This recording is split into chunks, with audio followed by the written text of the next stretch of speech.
Hey y'all. How you doing? Welcome back to another DCO Live, guys. Nice to see you again. Steve, Russell, Small Craft Angler, good to see you. Gunner, nice to see you on tonight. Um, what should we talk about tonight? I've got a couple of things here that I've already got kind of jotted down, but let me know in the chat box if you guys are going to be fishing this weekend. I know I am. I'm going to be heading down to Charleston for a tournament on Saturday, and so it ought to be a beautiful weekend to get out. But we'll definitely, talk about that towards the end of the chat. But you know, hey Hunter, what's going on, buddy? Good to see you in here. One of the things I want to start out with is one of the things that has been kind of on my thoughts all week is in the upper part of South Carolina and the western part of North Carolina, all the devastation that has happened from Hurricane Helene that went through. And man, it's just heartbreaking when I see those pictures. I know living here on the coast, it's a little bit odd that when a hurricane passes, we don't have damage, but the damage was inland this time. And, it's heartbreaking to see those pictures. And, definitely thoughts and prayers are going out to those people like in Asheville and all of those little mountain communities that are up there that those flash floods were just absolutely, I mean, I can't believe what I'm seeing with those pictures. It's heartbreaking. So, I know that I've been, donating and giving some supplies and stuff to be sent up that way. And guys, if you can, find out in your local area who you can be, supporting in that effort. So, guys, thoughts and prayers for those in Upper South Carolina and Western North Carolina. Um, so kind of moving on, still, if you want to support the channel, you guys can pick up a hat. Just message me on Instagram or Facebook at Did Come Outdoors, and that'll bring you right to me. I've only got a few left. I sold a couple more this week, and I appreciate everybody who is supporting the hat and the channel. So yeah, I still got a few left, and so just hit me up, and I'll get you hooked up there. So. Um, Russell, still running a little rough to get onto the water. Ah, okay. Steve lived in, yeah, I lived in Blackman 25 years. It ain't pretty. Lots of deaths, lots lost friends. Oh man, gosh, yeah, absolutely horrible. We hiked in North Carolina back in July up in Linville Falls, and Linville Falls was just, it looked like Niagara Falls. Some of the video and pictures that I saw, and I can't imagine that much water going through Linville Falls in that valley area. So yeah, it's crazy. It's absolutely, and that's not even counting the what happened down in, oh, Black Mountain. Okay. Um, what happened down in Florida. So yeah, all you guys that are down in Florida again, and up through Georgia and all, it's just been crazy, just been crazy. Um, but I want to go ahead and jump right into a couple of questions. So guys, go ahead and throw in questions and comments. And so we'll get this kind of kicked off here. So one of the questions that I wanted to start out with was, I got a question from one of the subscribers back in one of my last videos, and it said, how do you prevent saltwater from damaging your reels after fishing? So, one of the things that I don't really talk about much is maintenance on rods, reels, and my kayak. So, what I do with my rods and reels is when I'm washing down my kayak, I will lightly spray down my rods and reels, and I mean lightly. You don't want to pressure wash your reels. They are sealed up. This is my Daiwa Legalis. It is sealed, but if you shoot water into it, you're going to get water into those bearings and stuff. So I lightly just kind of hose them down, and then I use one of these microfiber rags, And matter of fact, I get them at Harbor Freight. And here's a package that I just picked up the other day because I needed some new ones. And so I'll take the little microfiber and I'll just lightly wipe everything down. And I'll do that every time I go fishing. And I'll do the same thing with the rod here. I'll just lightly wipe down the rod and do the eyelets. And that usually cleans everything right off.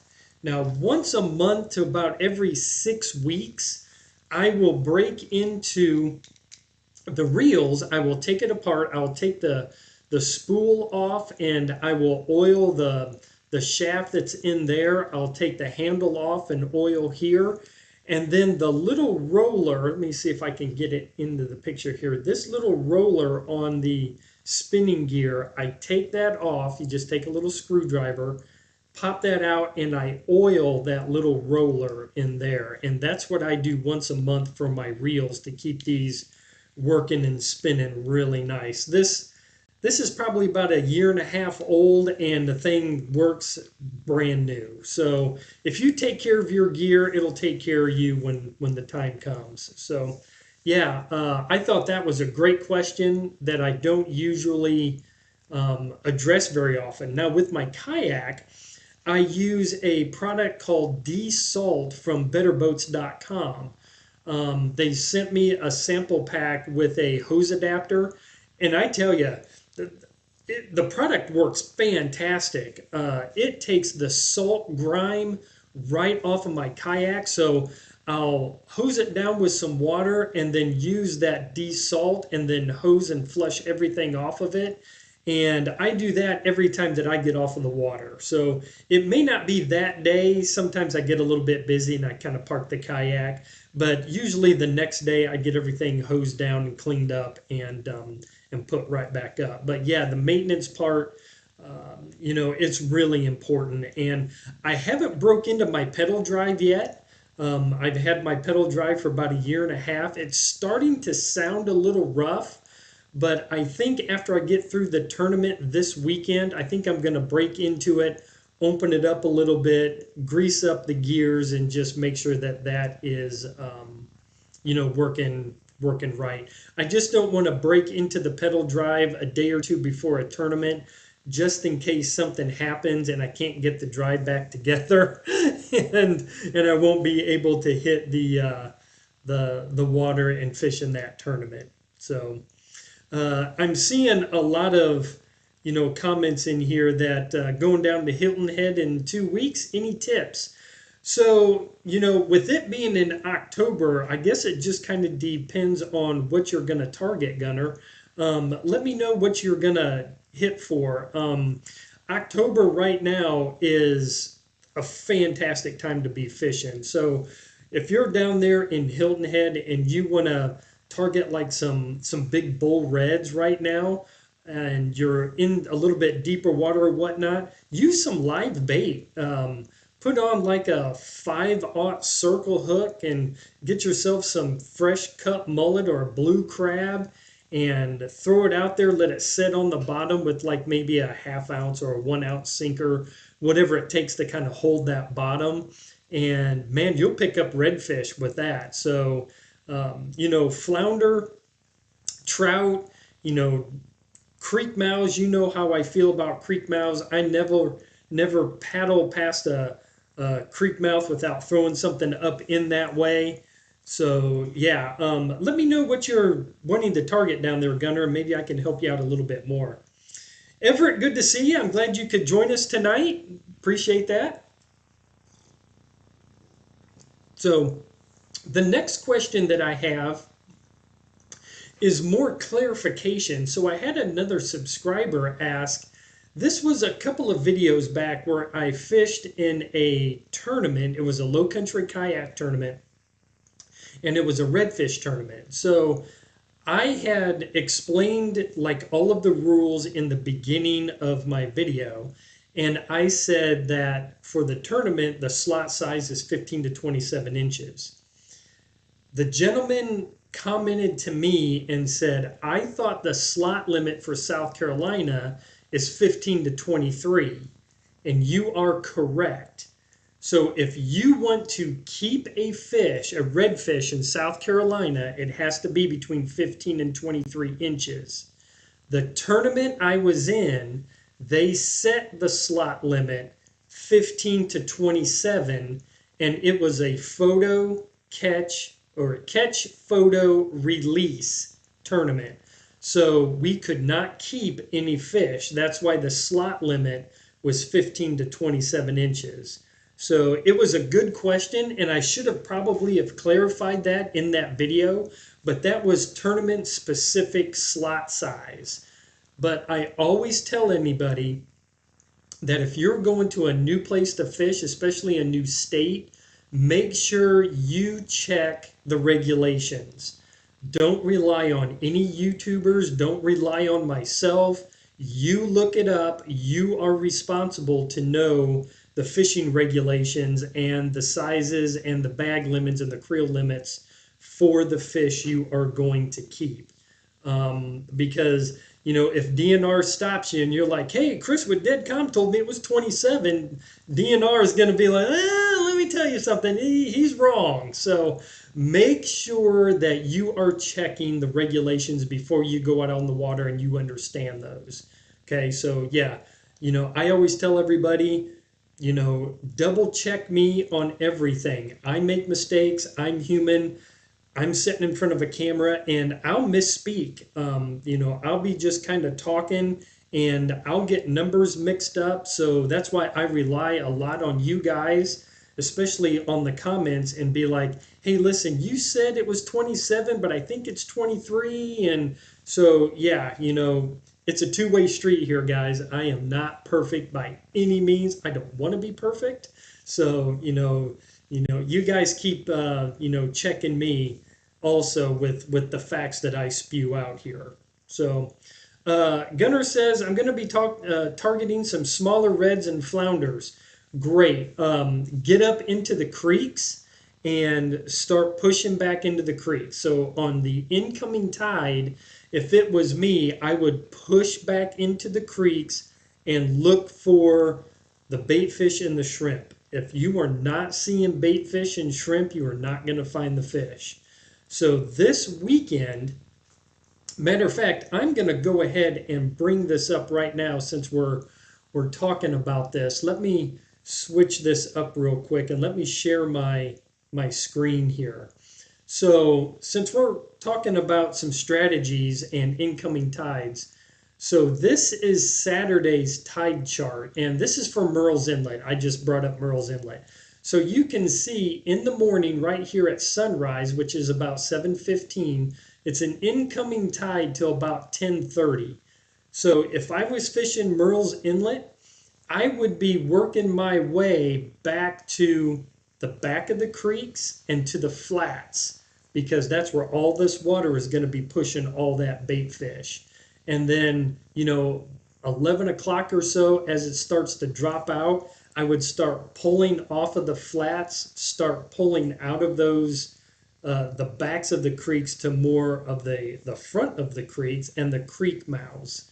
So that would be my strategy right there. So Gunnar, I hope that helps. You can pretty much throw anything you want at those.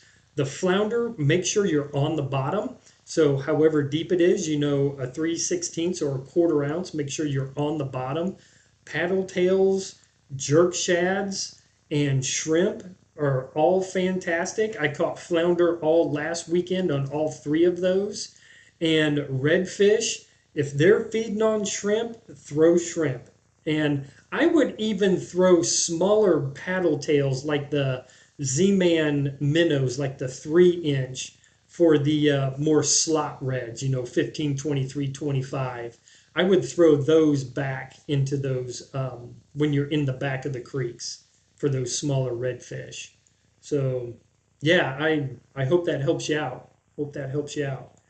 So yeah, let me go ahead and let me go back to my questions here. So one of the things that I did when I was out on Saturday, I was out doing some fishing. I was in Merle's, and I was at a creek mouth, and I was fishing the new Z-Man Prawn Star, and I was throwing at this creek mouth, and I picked up a small little flounder, a little 14-inch flounder. And, so I went back up into that creek mouth. I was going to give it about another 10 or 15 minutes. So I was throwing that shrimp. And after about 5 to 10 minutes, I wasn't getting anything else.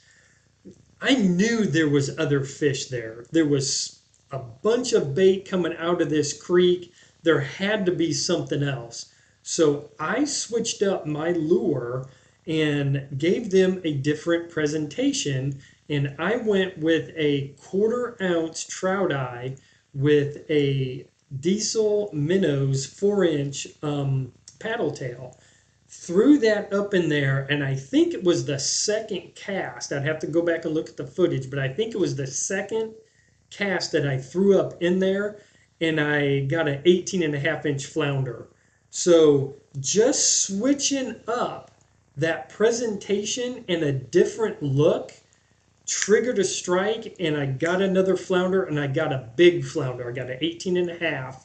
So when you're looking at an area and you're thinking about, oh, okay, I'm not getting anything, I'm going to go ahead and push and move on, switch up your presentation and throw back in there and give it another, 5-10 casts, and just make sure that there's nothing else hitting there.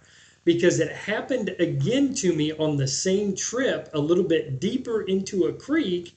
I was throwing the shrimp, caught a little small one, went back into it with a paddle tail, and I actually caught another 18.5-inch flounder. That video will be out Saturday morning, so you guys can see that. But that's why I switch it up before I leave, just to make sure they're not keyed in on something else that I'm missing. And that's probably one of the best tips that I ever got, was switch up your presentations before you leave, especially if you think there's fish there. Heath, good to see you, buddy. Glad you're in here. Brian, hey man, good to see you in here too. So Heath is actually going to be fishing the same tournament with me on Saturday. So yeah, we're going to be there on the Wando River. It's going to be a good day. It seems like the weather's going to be nice. It's going to be sunny. I think the wind is supposed to be down. I think it's supposed to be like maybe 5 to 10 miles an hour. So it ought to be a great day. Great day. So, guys, if you have questions, throw them in there. I'll pretty much here for you guys tonight. I didn't have a whole lot on my list to go over.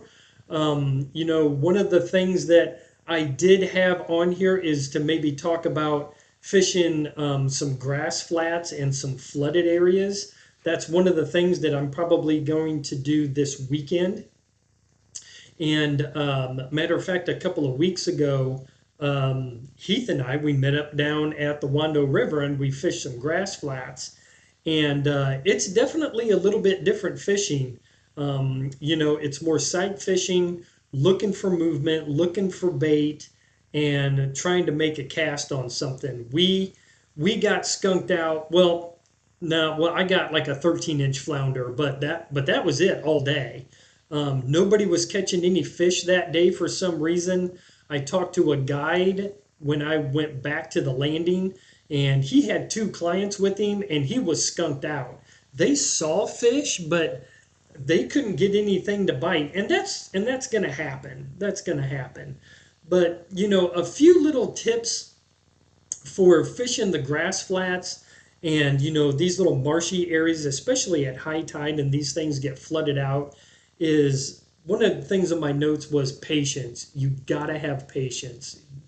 You've got to look for these fish. Yeah, you may see a tail. I haven't seen a lot of tailing reds. When you see a tailing red, that red is in its happy place. He has got his head down.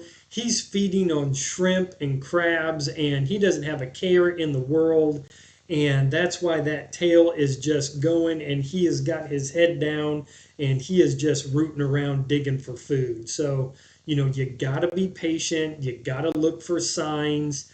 A lot of times, if you see grass moving around when other grass is not moving around, that is fish moving through that grass. So those are little signs, and you've got to be observant to pick those up. So be patient.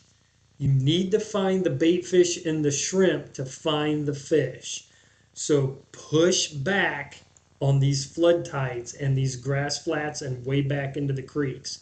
If you're not seeing bait, or know that this is an area that usually has fiddler crabs at low tide, and then when it floods, those crabs are there, you have to have bait to have these fish be active.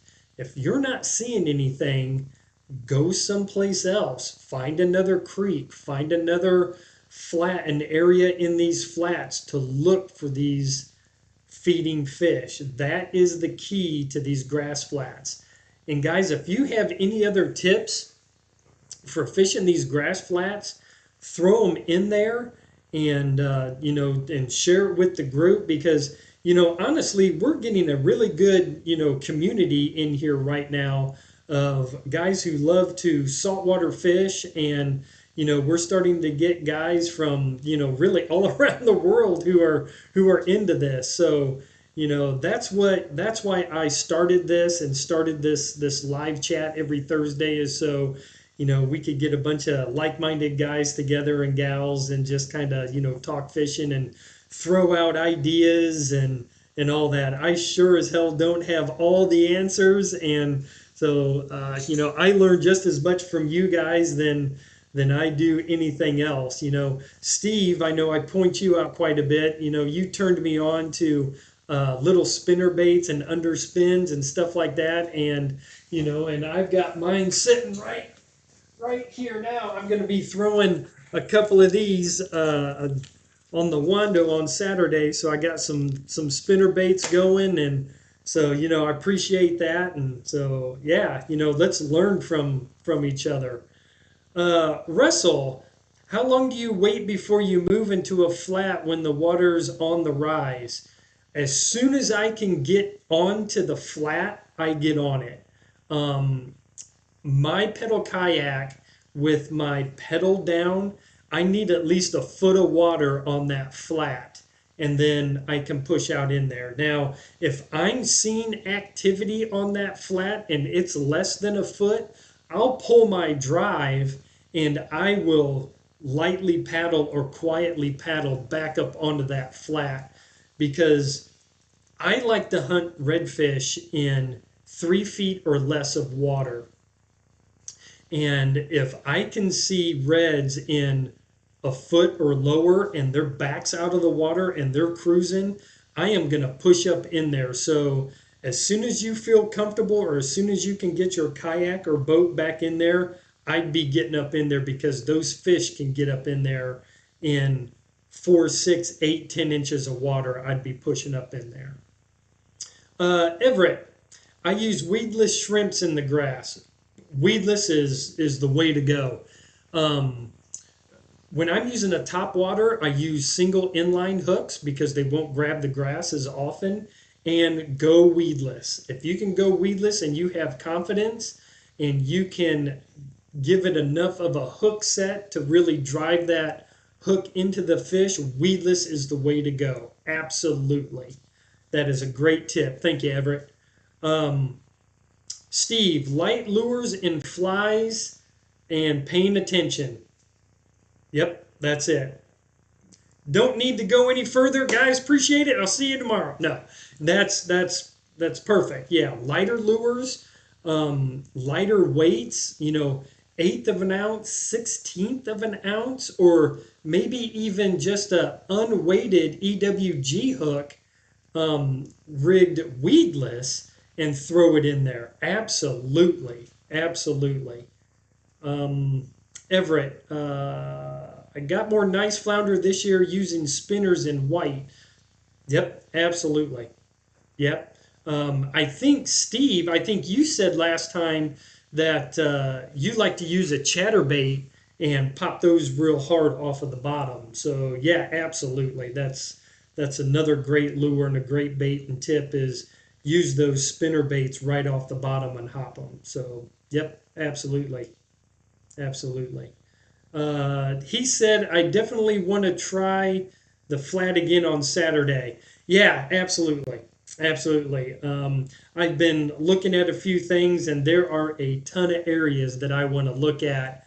I don't want to give away too much stuff, but I definitely want to hit some docks and some flat areas. So yeah, we can maybe talk a little bit offline or something a little bit later, but I don't want to give away too much stuff. It's going to be a fun tournament.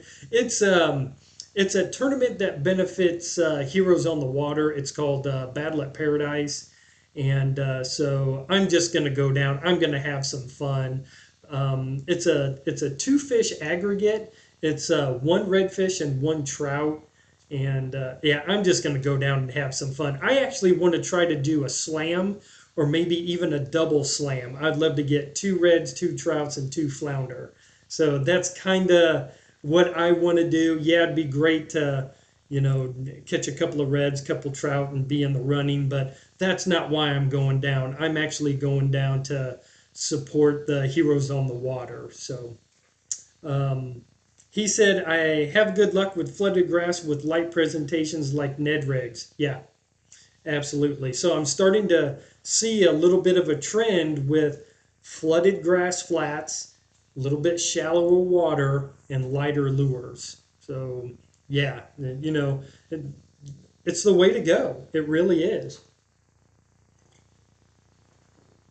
So guys, keep throwing in those questions tonight. Like I said, this is going to be pretty low key. I didn't have a whole lot up on my little cheat board up here, but I'm glad we got into a little bit. Especially the maintenance side. We don't usually get into the maintenance of the gear, but that is really really important.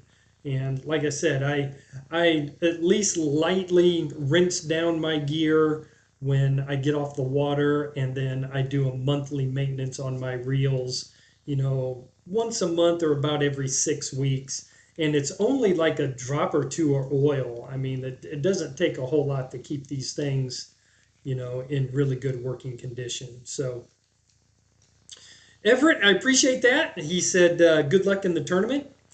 Um, Dirty Nasty, what are you drinking? This is actually just a Mick Ultra tonight. I didn't get a craft beer.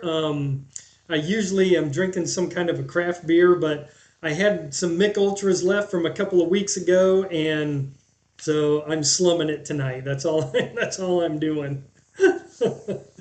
But I actually have probably here in the next couple of videos, I am looking at a sponsor, and you guys will probably be, well, I might as well tell you now, going to be the first ones to know that I'm going to be sponsoring a company called 13th Century Distillery that is out of Colorado Springs. And they reached out to me. They distill bourbon whiskey, and which was a little bit weird. I was kind of taken back by it because I have a fishing channel, but they are looking to start distributing, no, or they already have started to distribute in South Carolina from Colorado. They sent me a 9-year aged bourbon whiskey, and it's pretty good. I am not one of these guys who can break down a bourbon and say, oh, yeah, there's hints of, caramel or cherry and stuff like that. I can't do that. I'm just an old redneck, but I know what I like to drink. And this is really good. I drink it on the rocks. I use the big round ice cube, and I pour about a 2-ounce pour over a rock. And I absolutely love it. It is really good. So I'm going to be, kicking out some sponsors for them. So guys, look for 13th Century Distillery wherever you guys go, and give it a try. They have all different kinds of stuff. They sent me a sample of another bourbon whiskey that's aged in a Oloroso cask. I hope I said that right. And that's really good. If I see that in the store, I'm getting that one. That's fantastic. So, but there'll be more to come on that. That was really kind of unexpected, but kind of cool. I love bourbons. I've got a bottle of Four Roses small batch right now that I've been drinking on. I'm a Jefferson's Ocean guy. I love the whole Jefferson's line. If you guys are into bourbons, Wolford's Reserve is awesome. Buffalo Trace, Blanton's. Those are all, I'm a bourbon guy. I love it. I drink it neat, splash of water. Sometimes I'll put a little bit of Sprite in them. I love bourbon. So yeah, it's really cool. So Steve said, Old Red Oak, I think.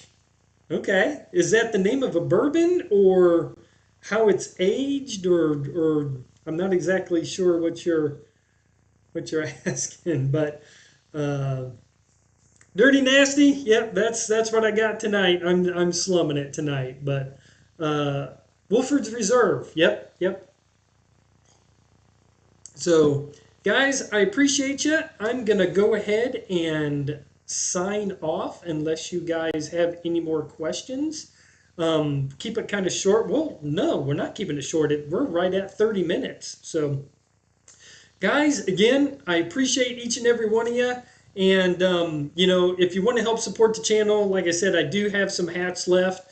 I want to get rid of these. I think I've got 7 hats left. I got like a couple of grays, a couple of tans, a couple of blue hats left. Hit me up. You know, I tell you what, for you guys who are on the chat right now, if you guys want to pick up a hat, I will discount them down to $30 a hat, and that includes shipping. So just send me a message and put in, something along the lines of, hey, a $30 hat, and I'll get it out to you. But it's only for you guys tonight who are live on the chat. If you want the hat, I'll set you guys up. So guys, I appreciate each and every one of you. Heath, I will see you on Saturday. And guys, have a good night and enjoy the fishing this weekend and get out on the water.